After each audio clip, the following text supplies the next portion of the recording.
gusto tener hoy aquí en el estudio al Comisionado Nacional contra las Adicciones y autor del libro La marihuana y sus implicaciones en las políticas públicas y la salud de México, que se presentó hace unos días, el doctor Manuel Mondragón. Qué gusto, Manuel, bienvenido siempre. Ciro, qué gusto estar contigo, con el auditorio.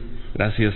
Muchas gracias por la invitación. El libro hace es un libro que hace un análisis a fondo del tema de la marihuana desde el punto de vista químico, desde el punto de vista histórico, cultural, desde luego lo que tiene que ver con las adicciones, una revisión estadística, una revisión legal, y al final el autor, Manuel Mondragón, tiene la honestidad de dar sus conclusiones. Es un libro que busca la objetividad a lo largo de sus páginas, pero al final dice Manuel Mondragón: la marihuana es lesiva para la salud. Su consumo ocasiona importantes daños en la esfera psicosocial. Algunos derivados presentes en la planta de marihuana, y ahí dice cuáles, son los que han mostrado utilidad terapéutica, solo unos cuantos. Dice también que si bien existe el derecho humano a consumirla, no debe perderse de vista que la marihuana es una sustancia que causa adicción y por tanto la práctica merita ser regulada. Y el párrafo final concluye Manuel Mondragón este libro: la legalización de la marihuana con fines lúdicos no disminuirá la criminalidad. Manuel Mondragón, buenos días. La marihuana y sus implicaciones en las políticas públicas y la salud de México. Gracias, Ciro, por la oportunidad de platicar una vez más contigo, con el auditorio. El tema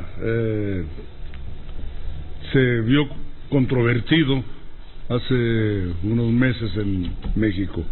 Tiene décadas, quizá en algunos países lustros, de estarse discutiendo. Hay países que la han autorizado en términos abiertos. Hay otros países que la han autorizado con fines médicos. Si pongo el ejemplo de Estados Unidos, vemos que hay 20 y tantos estados que la han abierto con fines terapéuticos. Revisas, por cierto, el caso de Colorado en este libro. Así es, pero 9 estados de la Unión Americana, 4 que se incorporan cuando la elección del señor Trump, Maine, Massachusetts, Nevada y California. Arizona no pasó. Lo hicieron y se sumaron a 5 estados que ya estaban. En México se dio el debate, también se dio el debate. Se abrieron foros, como tú recuerdas. La Secretaría de Gobernación abrió 5 grandes foros en 5 estados. Participaron 200 oradores, participaron miles de oyentes. Esto también se dio en la Cámara de Senadores y de Diputados. Y se dejó todo un ambiente de si la marihuana debe de ser abierta o debe de ser cerrada o debe de ser estrictamente utilizada para medicamentos. En términos, independientemente de los debates, estuvimos en televisión, en otras conferencias, estuve contigo, y lo que he querido con el libro, porque revisé libros al respecto, al tema, y no estoy presumiendo de este libro, simplemente no viene todo lo que creía que era necesario y conveniente para que la gente reflexione y tenga suficiente información técnica, científica al respecto. Mis conclusiones al final no son conclusiones, Ciro, de tipo conservador, porque me tachan, al estar en contra de la apertura total, de que soy un hombre conservador. De no querer un país de marihuaneros. No lo soy. No soy una persona que tenga juicios moralistas. Tampoco es el caso. No hay en el libro. No es por ahí. No están en el libro. Hago las reflexiones y hago los contenidos. Son tres partes fundamentales. Una en la que hago una referencia histórica, como tú lo has visto. Sí. Hablo de la epidemiología. Mira, es muy importante lo que en México hemos llevado a cabo con las encuestas. María Elena Medina Mora, la directora general del Instituto Nacional de Psiquiatría, que es una investigadora soberbia, y su equipo hicieron 2 encuestas, una de las cuales participamos nosotros y el Instituto Nacional de Salud Pública, en la que demostramos el aumento brutal, vamos a olvidarnos del término, el aumento franco del consumo de marihuana por adultos, principalmente por menores de edad. ¿Cómo menores de edad? Si no les debe llegar la marihuana. Pues les llega aquí y en Europa y en Estados Unidos, sin duda. Los menores de edad es el área, el grupo en donde más aumento se está viendo en el mundo entero. Muy interesante el recuento estadístico. Este es muy importante. Sí, sobre consumo. Entonces, y lo malo es que hacia abajo, ¿qué va? La edad de comienzo. 12 años aquí. Promedio 13 años en los menores de edad. Pero tenemos marihuana utilizándose en chavos de 10 y de 11 años de edad. Y no son pocos. La estadística, la encuesta, tiene valores en miles de personas que se analizaron. No un grupo significativo estadístico de 1,000 personas, no, de varios miles. Sí, es un libro que combate frontalmente la idea de que la marihuana no es adictiva. Eso sí, en distintos momentos es uno de los puntos de las tesis de tu libro. Te sustentas en estadística, te sustentas, en fin, en una serie de elementos. Y en aspectos científicos. ¿Es adictiva? ¿Eso de que no es adictiva? Que sí es adictiva. Por eso, eso de que no es adictiva... esto es una falacia. Y lo superas es una falacia. Es como decir que el alcohol no es adictivo, o el tabaco no es adictivo, o la heroína no es adictiva. Claro que son adictivas. La marihuana, fíjate, te voy a decir científicamente, esto no lo estoy inventando yo. No. Esta es una recopilación. He de decirte, y si ves al final, son más de 300 citas bibliográficas sólidas las que tenemos para que se consulte todo lo referente a lo que ahí exponemos. Pero deja decirte que la adicción, todas las sustancias tienen un porcentaje en la persona de adicción, de la posibilidad de adicción. Sí. El alcohol 20%, el tabaco 20%, es decir, de cada 10 personas, 2 personas pueden ser alcohólicas por razones las que quieras, genéticas, metabólicas, no se sabe a fondo qué produce la adicción, pero la persona cae en adicción. A 10 personas le das alcohol, una va a decir no me gusta, no voy a volver a tomar nunca, otras van a tomar eventualmente, otras un poco más, y 2 van a ser adictos, igual que el tabaco. En marihuana el 9% de los adultos tienen capacidad adictiva, y en los menores de edad entre los 16% y 20%, con un problema agregado que produce en los menores de edad efectos secundarios muchas veces irreversibles. Lo dices. Y está probado también, Ciro. Perdón. Sí, ahora, de acuerdo, es muy provocador dentro del tipo de análisis que manejas, pero las frases son muy provocadoras. El consumo de marihuana se asocia fuertemente con la delincuencia juvenil, página 85. Claro. Fuertemente, mira, Manuel. Deja decirte, mi querido Ciro, estoy hablando de México, Estoy hablando de México. Y recuerda que estuvimos en la parte de seguridad de la ciudad. O sea, hablo con conocimiento de causa. En nuestra área nacional, principalmente en las grandes ciudades, en donde estás viendo un aumento diario de las conductas delictivas, el alcohol forma parte importante de la conducta delictiva, de delitos culposos y delitos dolosos. La marihuana va por ahí, porque ¿tanto así? ¿Qué pasa con la marihuana, Ciro? En los chavos, principalmente en los menores de edad, expulsados de las áreas irregulares, de las áreas marginadas, de los asentamientos fuera de control, de la incapacidad de entretenerse cultural, deportivamente, de las familias que están fracturadas. Esa es nuestra realidad hoy, Ciro, y vamos creciendo en ello. ¿Qué pasa con esos chavos? Con una mala información, mala información en el cine, mala información, discúlpeme, en la televisión. No es que yo quiera que esto se vuelva puritanismo, no, pero todo es proclive a disminuir la sensación de riesgo. Sí. ¿Qué quieren esos chavos? Sentirse bien, hermano. Esa es nuestra tendencia. Vamos. Y sentirse bien es usar marihuana en un momento dado. Y otras drogas. Sí, bueno, y otras vamos drogas. a hacer una pausa y al regresar continuamos con esta conversación con Manuel Mondragón, el Comisionado Nacional contra las Adicciones. ¿Qué viene, Manuel?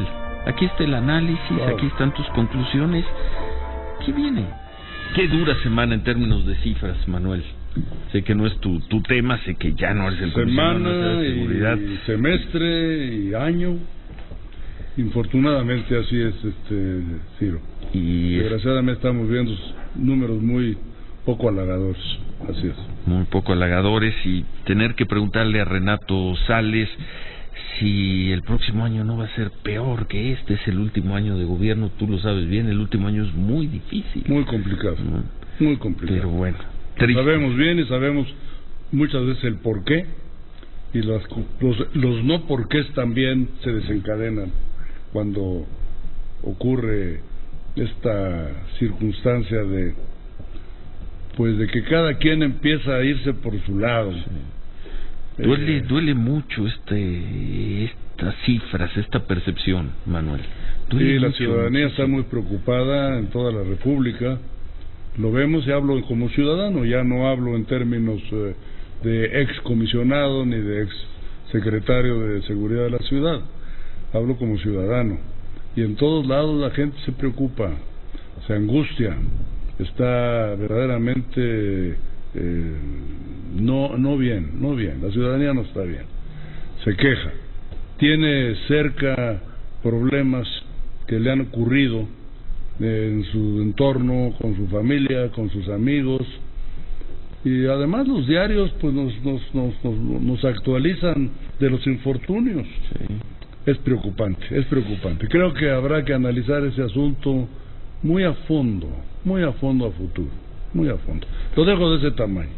Bueno, regresamos con el tema de la marihuana. Y me decías que qué habría que hacer. Bien, aquí está una revisión de la historia, por cierto, fascinante, el capítulo de la historia. Yo no sabía que desde la lucha de liberales conservadores, la segunda mitad del siglo XIX, ya estaba el tema de la marihuana, que los dos eran prohibicionistas, liberales y conservadores. Así es, ya estaba desde entonces, la posición de Porfirio Díaz, sabíamos del consumo de la marihuana entre élites intelectuales, Diego Rivera, Tablada, en fin. Y por eso vamos desde el principio histórico hasta las reflexiones últimas que has leído en este momento. Bueno, está la historia, está la revisión médica, la revisión clínica, están las estadísticas, está la relación con, desde luego, todo lo que tiene que ver con adicciones, con conductas, con criminalidad, están las conclusiones. Y el problema sigue. ¿Qué hacer? Sigue vivo y va a seguir ahí.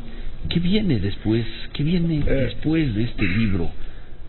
Mira, en la discusión de la marihuana, en las acciones de la marihuana. Quiero decir que CONADIC ha estado presente desde hace 30 y tantos años, existe.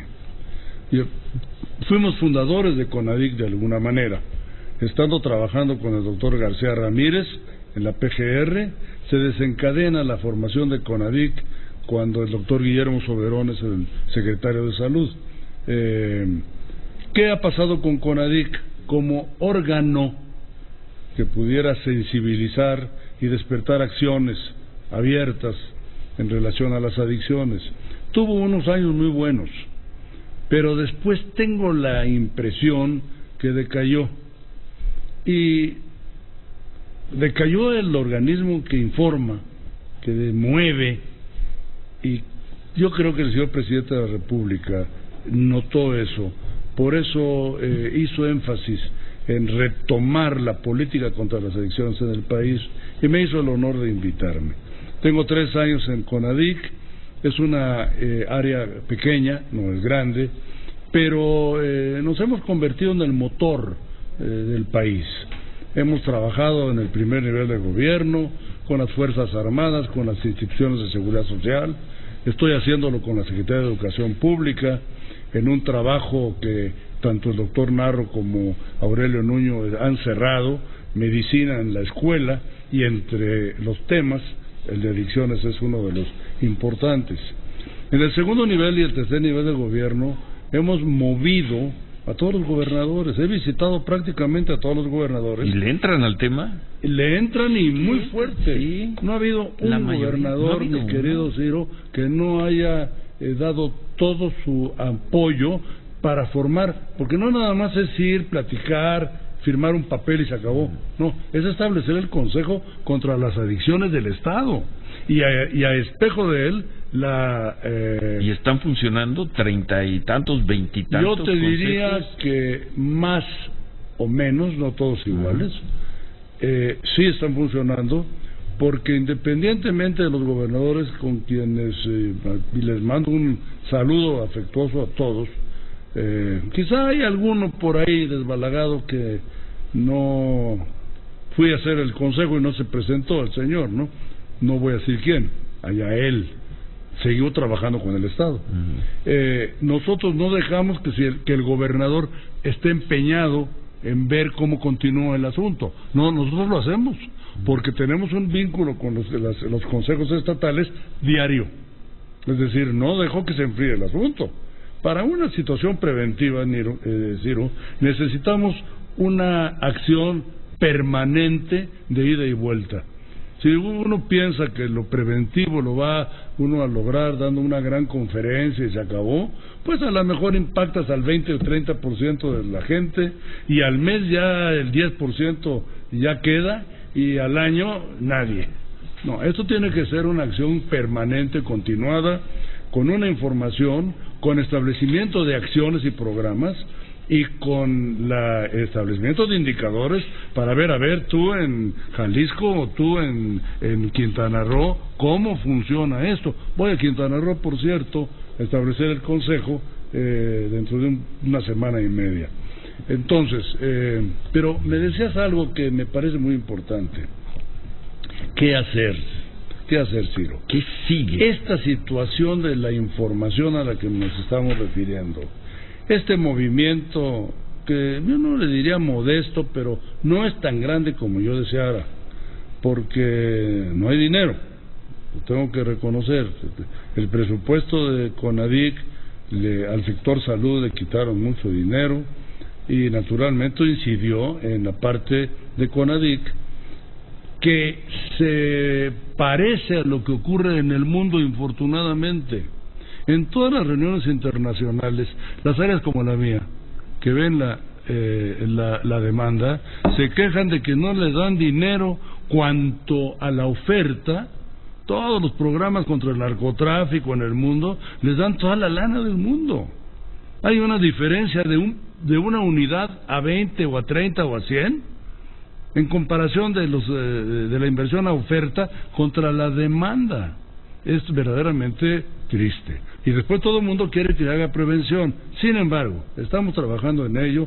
El doctor Narro nos ha dado prácticamente todo el apoyo en ese sentido, pero así todo es pequeño. Así, dicho esto, ¿qué tenemos que hacer?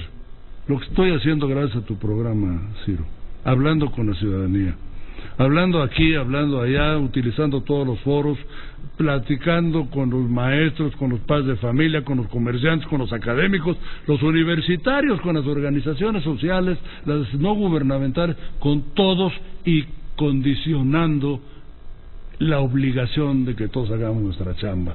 Yo hago la mía, pero cada quien tiene que hacerla, y no la hicimos por años, Ciro. Al no hacerla, pues hermano, la sensación de riesgo bajó, la sensación de la importancia del tema bajó, es decir, hemos tenido limitantes.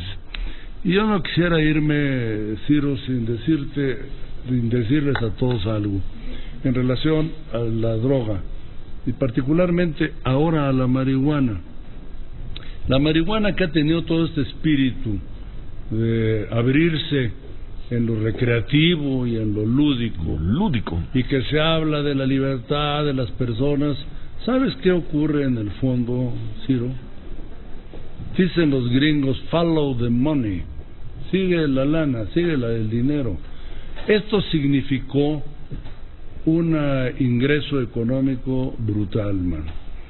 Mira, Ciro, en el mundo del consumo de drogas, el 70% de todo el consumo significa consumo de marihuana. No faltó el vivo que dijo, aquí está el dinero. Y ahora déjame comentarte un ejemplo publicado en Estados Unidos para que veas el tamaño del asunto. En los estados de Colorado, de Washington y en otros, y voy a hablar de algunas empresas, hay, por decir algo, pero las proporciones son buenas, 200 McDonald's, 400 Starbucks y 900 expendios oficiales de marihuana. Pues sí. Ahorita. Ahí están los miles de millones de dólares. Porque hay demanda. Y eso es lo que hay que buscar. Hay demanda. La marihuana, dice Manuel Mondragón en las conclusiones de este libro, Marihuana y sus implicaciones en las políticas públicas y la salud de México, la marihuana es lesiva para la salud. Sí lo es. Su consumo ocasiona importantes daños en la esfera psicosocial y la legalización de la marihuana con fines lúdicos no disminuirá la criminalidad. Claro que no. Estoy convencido de ello. Podríamos platicar, ya el tiempo se nos viene encima seguramente, sí. Pero podríamos platicar de eso. La criminalidad, tanto se habló de la criminalidad. En primer lugar, quiero subrayar que en México el que consume droga no es un delincuente ni está considerado como tal, a menos de que se le aumente posesión o alguna otra cosa que traiga cantidades fuera de lo permitido. Nunca será llevado a la cárcel ni encarcelado una persona por consumir, primero que nada. Segundo, ¿cómo podemos suponer que el crimen organizado está basado en el plantío y en el embalaje y en la venta de marihuana? Suponiendo que eso se regularizara, que no se puede, aunque se abriera la situación, porque el mercado negro continuaría ahí. ¿Y qué pasa con la cocaína? ¿Y qué pasa con la producción de amapola? Que somos los primeros productores en América de amapola, somos productores importantes de anfetaminas, pero también somos contrabandistas, o vemos el contrabando de personas y de armas y de artículos prohibidos, y de extorsión y de secuestro. Ahí está el crimen organizado. Podríamos seguir aquí largo con Manuel Mondragón, pero bueno. Muy gracias por lo ilustrativa de esta charla. Felicidades por el libro sobre la marihuana y seguimos platicando, doctor. Cuando veas quieras, Ciro. Gracias a Manuel. Y gracias a ti por la oportunidad de platicar con el público. La marihuana y sus implicaciones en las políticas públicas y la salud de México. El doctor Manuel Mondragón, muchas gracias.